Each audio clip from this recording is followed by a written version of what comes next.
GPS, Google Map, komputer, PC, laptop, MacBook, handphone, internet, media sosial, semua yang ciptain orang Amerika. Jadi bersyukurlah kita bukan termasuk orang-orang munafik yang tiap hari masih pakai barang-barang tadi tapi anti Amerika. Menghina Amerika, menghina Israel, padahal Facebook dipakai, komputer dipakai, Google Map dipakai, Google Al dipakai, Microsoft dipakai, internet dipakai, padahal itu kan pembuatan berasal dari Amerika, dari bangsa Yahudi. Jadi berkuar-kuar memakai Facebook hanya untuk menghina yang sedang perang. Ini gue benerin lagi nih. Teknologi tidak akan berdiri tanpa adanya rumus aljabar, baik itu Facebook, TikTok, WhatsApp, telekomunikasi, Wi-Fi, 4G, 5G, dan siaran televisi tidak akan berdiri tanpa adanya rumus aljabar. Gitu bos ya. Dan kecerdasan buatan atau AI itu sepenuhnya bergantung pada rumus aljabar liner. Dan penemu rumus aljabar itu adalah orang Islam. Dia bernama Muhammad bin Musa al-Khwarizmi. Begitu bos ya. Catat itu biar kalian cerdas kembali gitu. Guys, ini lucu sih. Perang Amerika-Iran ini udah jadi ajang masturbasi orang-orang halu di Indonesia. Bikin cerita sendiri, sebarin sendiri, buat nyenengin diri sendiri. Kemarin bikin isu Perdana Menteri Israel tewas. Ini media nasional sekelas Kompas loh, bisa halu kayak gini.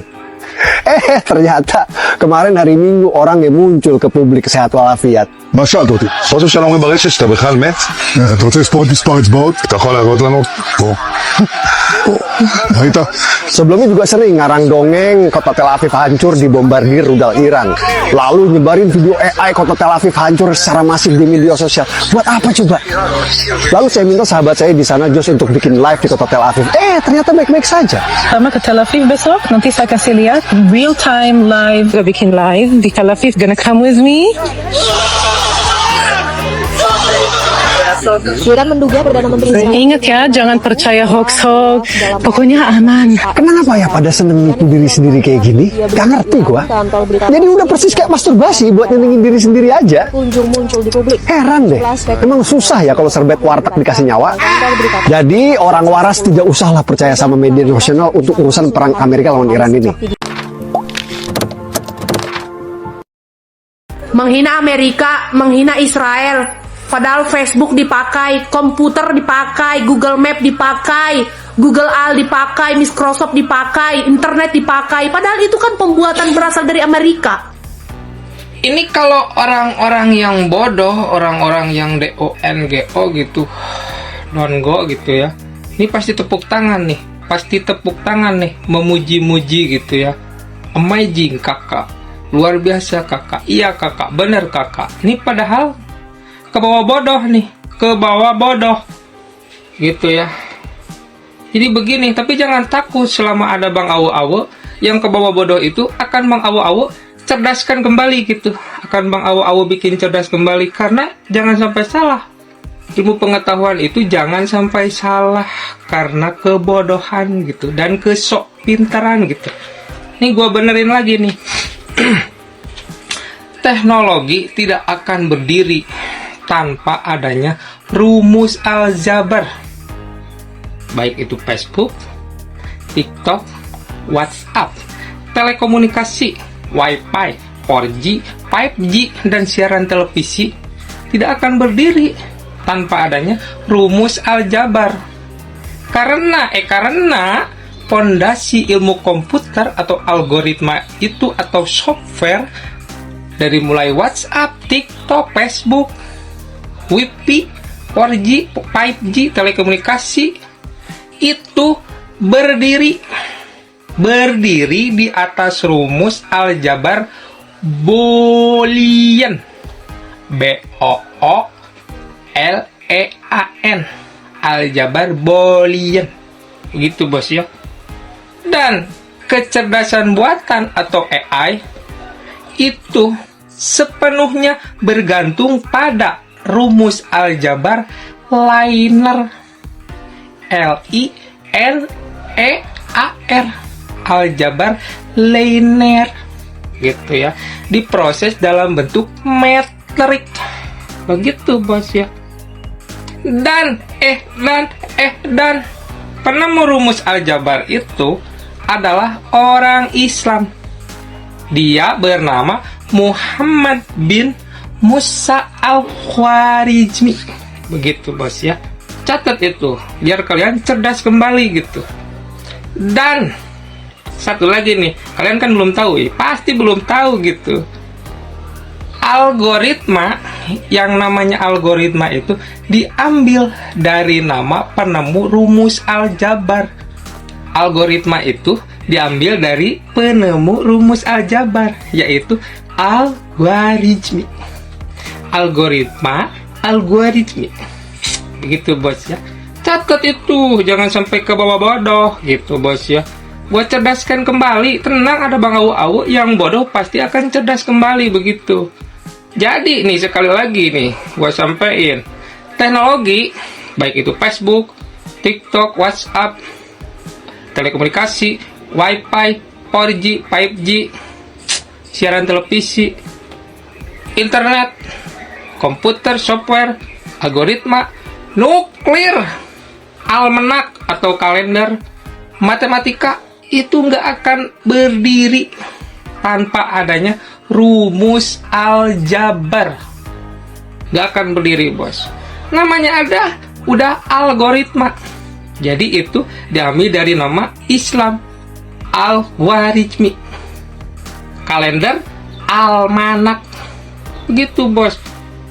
Jadi harus belajar dulu gitu, belajar dulu sebelum cuap-cuap itu, belajar dulu. Karena masalah ilmu pendidikan itu jangan sampai salah penyampaian. Satu bodoh akan ke bawah bodoh yang lainnya. Jadinya pembodohan gitu. Udah bodoh, bawa orang bodoh. Begitu bos ya.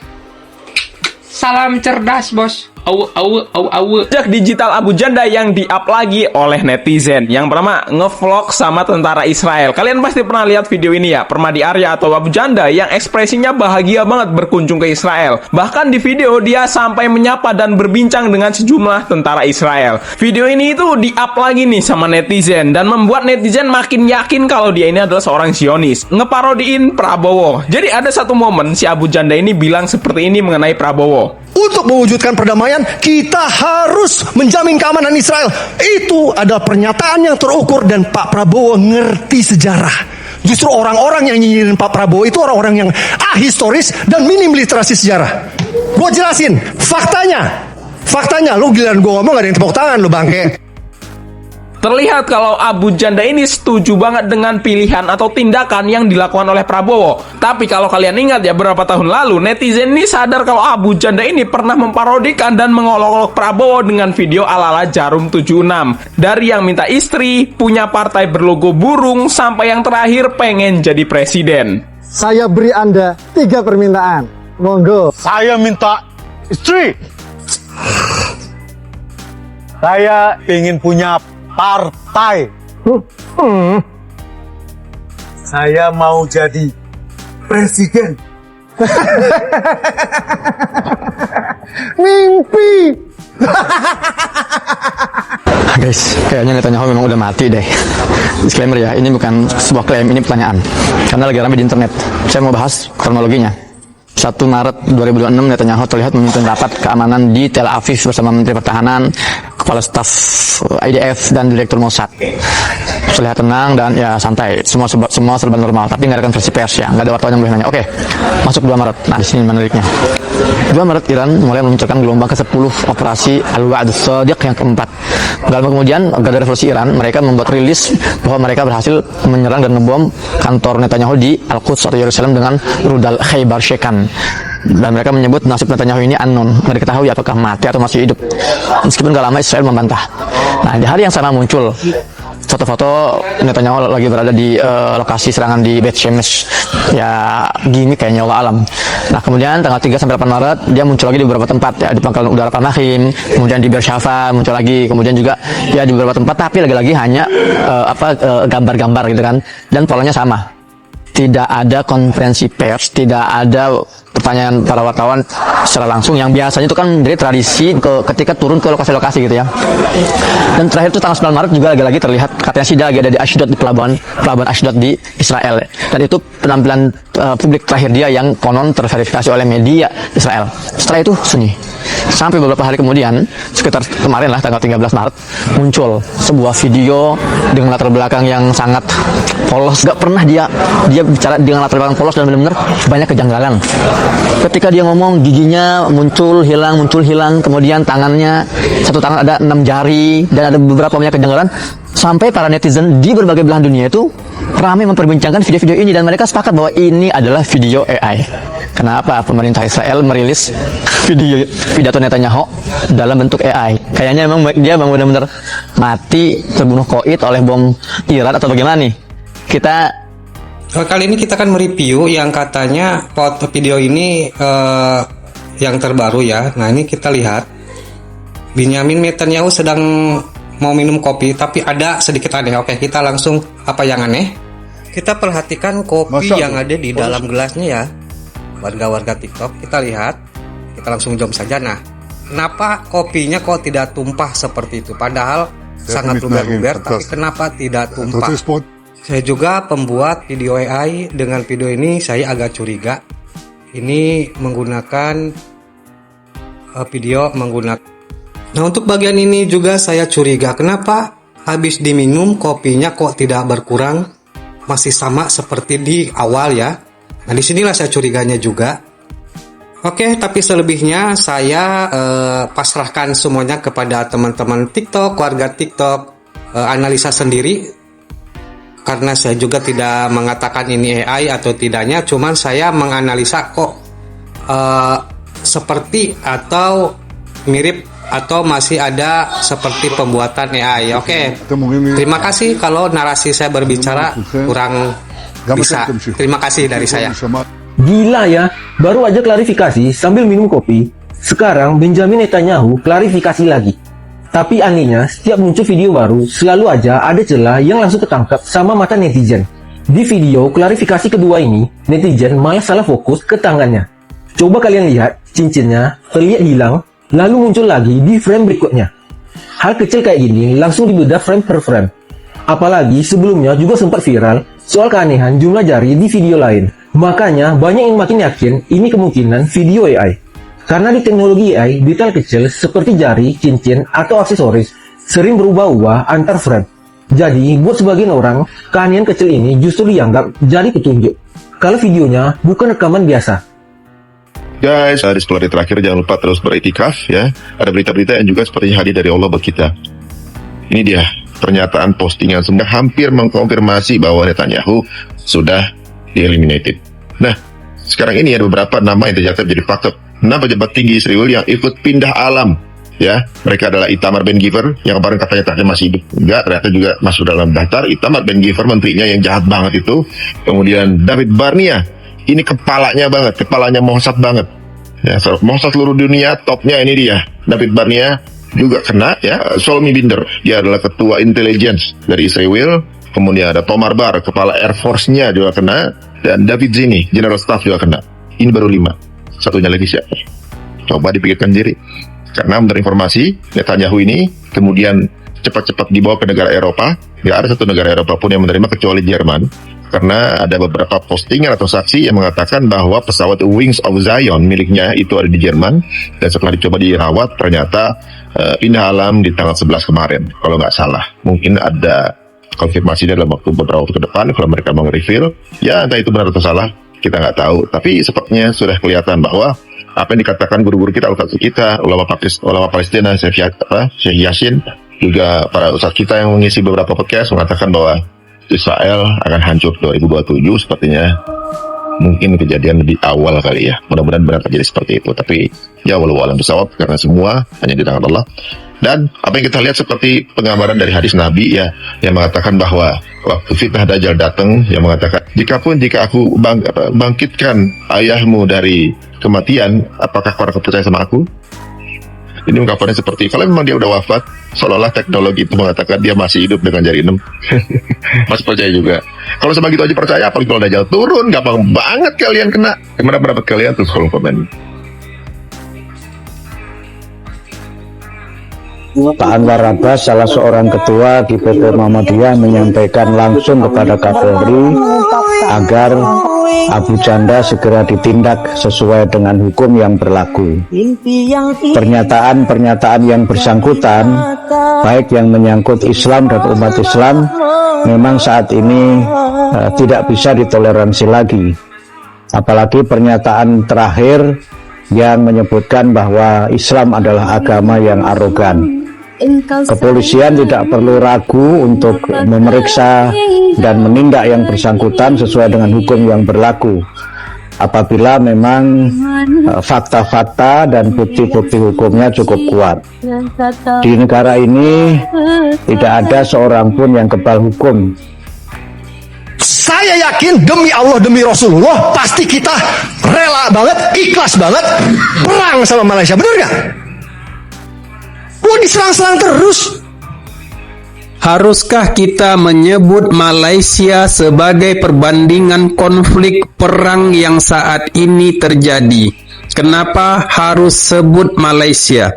Kawan-kawan, dia ini bernama Permadi Arya. Di Indonesia dia biasa dipanggil Abu Janda. Nah, pada saat dia sebut Malaysia dan Indonesia ikhlas akan begaduh, sebenarnya dia sedang debat dengan salah satu tokoh aktivis, yaitu Ferry Amsari. Intinya dalam perdebatan, si Abu Janda ini, dia katakan jasa-jasa Amerika terlalu banyak kepada Indonesia, dan dia sebut Palestina tidak ada peran tentang kemerdekaan Indonesia. Nah, tiba-tiba dia katakan Malaysia dan Indonesia akan berperang. Utang apaan bangsa kita kepada Palestina? Utang apaan, Bang? Sabar. Jangan ngaco. Iya. Kita ngomongin dua orang Palestina ini ya. Mufti Palestina Al-Husaini dan juga Muhammad Ali Al-Tahir. Di buku ini, Muhammad Zain Hasan mengatakan bahwa 6 September 1944, Mufti Palestina memberikan selamat kepada Indonesia atas kemerdekaannya melalui Radio Berlin. Walaupun udah dikasih tahu kalau itu baru janji Jepang, he didn't care. Terus mundur balik ke 1931, di buku ini Haji Abdul Qahar Musakir mengikuti Kongres Islam Sedunia yang dipimpin oleh Mufti Palestina Al-Husaini. Correct me if I'm wrong, but in order for a country to join an international congress, they first need to be acknowledged as a sovereign country. No? Bahkan Muzakir pun ditunjuk oleh Al-Husaini untuk menjadi sekretaris kongres.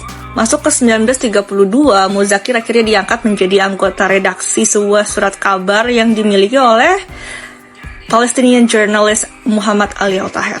Dengan akses tersebut, akhirnya Muzakir bisa memberikan propaganda kemerdekaan Indonesia dengan mudah. Bahkan di buku ini juga Kiai Haji Agus Salim mengakui pertolongan dari Al-Tahir tersebut.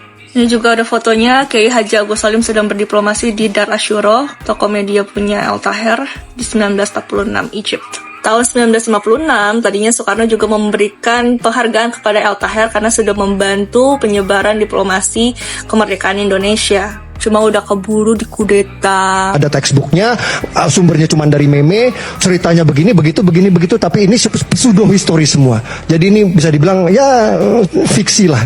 Terus maksud Anda berarti tokoh-tokoh sejarah yang tadi sudah saya sebutkan itu meme lord kah? Oh, and yeah, it's actually meme, not meme. Padahal cerita itu gampang loh. It's as easy as saying profanities in national television, no? Oh, and your jacket is missing and all. Janda. Bukan lu Jule, gak usah GR. Abu Janda, diem. Mulut lu rame banget kayak tato Yonglek, tau gak? Diem. Kalau enggak, panggil dokter, cek suhu. Cowok kalau bawel ame marah-marah biasanya pas demam doang tuh. Cek suhu buruan. Maksud gue tuh kayak slow aja, slow. Itu kan forum publik, forum umum. Sopan aja, nggak usah lu kalau ngomong pakai nada tinggi mulu. Siapa lu, judi? Lu? Hah? Heran. Nih tipe-tipe orang kayak gini yang kalau ditagih utang galakan dia gini nih. Gue kalau di situ tuh lak-lakannya gue selepet, tau gak lu? percaya sama gue. Enggak. Nyuruh-nyuruh gue aja lu Google Map lu. Hah? Berani lu nyuruh-nyuruh gue lu. Gue gak bakal percaya sama lu. Gak bakal. Gue lebih percaya abis lebaran MBG menunya Hokben, bukan lele hidup lagi. Daripada gue harus percaya sama lu. Enggak. Sedih enggak? Oke. Orang-orang mah perang kirim-kiriman rudal, lu mah kirim argumen yang tidak berdasar. Kesel banget. Lepas jaket lu mau kemana sih? Pakai jaket mulu mau touring lu. Gue mau sahur, astagfirullahaladzim, gue mau puasa, ada-ada aja. Jadi Abu Janda tuh menjadi pro Israel itu karena NU. Duh, maaf ya. Jadi orang NU dengan orang Israel sejak dulu tuh memang sudah menjalin hubungan. Dan jalin hubungannya bukan jalin hubungan karena penjajahan dan sebagainya. Orang Islam dengan orang Yahudi itu jauh lebih dekat hubungan teologisnya daripada dengan orang Kristen. Sampai-sampai orang Islam tuh boleh ibadah di sinagog dan orang Yahudi tuh boleh ibadah di masjid. Karena sama-sama nggak ada patungnya, sama-sama memuja Tuhan itu esa. Jadi sama-sama menghalalkan sejumlah makanan tapi mengharamkannya. Jadi sebenarnya orang Yahudi dengan orang Islam itu banyak identiknya, banyak samanya. Jadi kalau kita mau berkoalisi, sebenarnya secara teologis itu tuh lebih dekat Yahudi dengan Islam daripada Yahudi dengan Kristen atau Islam dengan Kristen. Akhirnya kena batunya. Komisi Penyiaran Indonesia KPU Pusat resmi panggil iNews buntut dari Abu Gosong alias Permadi saat siaran langsung rakyat bersuara pada 10 Maret lalu. KPI menilai klarifikasi iNews sangat diperlukan karena siaran tersebut sudah melanggar pedoman perilaku penyiaran dan standar program siaran atau P3 SPS yang ditonton jutaan masyarakat. P3 SPS secara tegas menutup ruang bagi ungkapan yang menghina dan merendahkan martabat manusia. Televisi dan radio sebagai ruang publik harus jadi media yang aman bagi masyarakat, termasuk remaja, agar tidak terpapar muatan kekerasan maupun bahasa yang tidak pantas dalam forum diskusi. Sampai kapan media kasih panggung buat narasumber yang cuma bisa memprovokasi dan merusak adab penyiaran? Pro kontra boleh saja, tapi Abu Gosong ini manusia yang nggak ada etika, nggak ada kualitasnya, modal bacot doang. Supaya nggak kelihatan kalah argumen, dia teriak-teriak supaya omongan narasumber lain terganggu dan nggak didengar penonton. Semoga acara yang mencerdaskan ini tidak dibredel hanya karena Abu Gosong dan permasalahan yang sengaja dicari-cari, seperti yang sudah terjadi pada ILC, Indonesia Lawyers Club. Bagaimana kita? Bang Ferry nggak suka sama Trump, lu nggak suka sama Israel, itu perasaan lu semua. Nggak ada. Gua nggak ada urusan sama perasaan lu, anjing. Gua juga nggak. Jangan dong. Nggak apa-apa, Anda bilang saya anjing. Buat Permadi Arya ya alias Abu Janda, kenapa Anda nggak respon, nggak berani? Hah? Kalau berani lu join live ya, nonton live sekarang karena saya ada diskon jualan kaos ya bro. Kaos apa? Head zipper ya bro, gokil, gaskeun sekarang mau live. Abu Janda terlalu semangat dengan kesalahannya sampai-sampai diusir oleh Haiman. Baru kali ini ada orang yang mempermalukan si Abu Janda. Tapi apakah dia malu apa enggak ya? Apakah dia punya rasa malu? Terima kasih Aiman telah mengusir si Abu Janda. Orang-orang seperti si Abu Janda jangan dikasih panggung. Terus terang saya sedikit pun tidak pokoknya enggak. Makanya Pak, saya sebagai Muslim, saya sudah bersumpah saya tidak mau mendukung Palestina Pak. Kenapa Pak? Karena di negeri sendiri Pak, masih ada Zionis syariah yang menindas umat Kristen Pak. Munafik bagi saya Pak.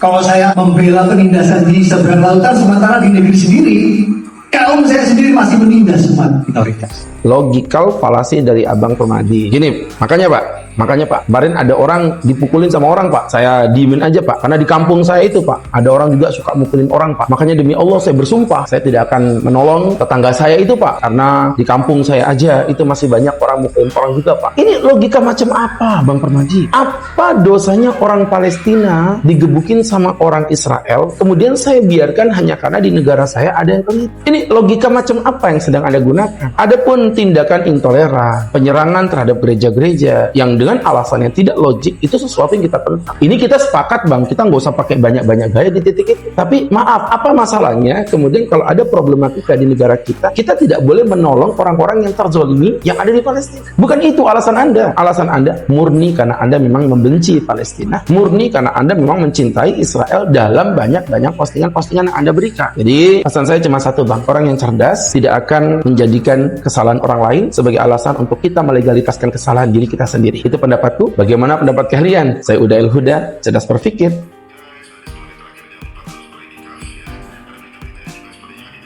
Definisi mempermalukan diri sendiri ya ini contohnya. Udah kalah debat, ngegas, salah, juga data-datanya nggak valid semuanya. Ini gokil banget sih ini orang, nggak ada matinya emang. Tapi aku bingung sih, kok orang kayak gini masih aman-aman aja ya? Biasanya kan dulu kalau yang berbeda pendapat atau gimana langsung ditangkapin. Udah jelas-jelas dia melakukan ujaran kebencian tapi masih aja tuh aktif ya. Ya pokoknya kalau mau debat tuh yang sehat-sehat aja lah, gak usah pakai kata-kata kasar. Terus juga mempermalukan diri sendiri di TV lagi ditonton sama keluargamu. Kacau. Kalau darah tinggi jangan makan sate kambing kali ya. Gitu tuh jadinya tuh. Menurut kalian apa yang dilakukan sama dia sudah masuk ranah hukum apa enggak? Boleh komen.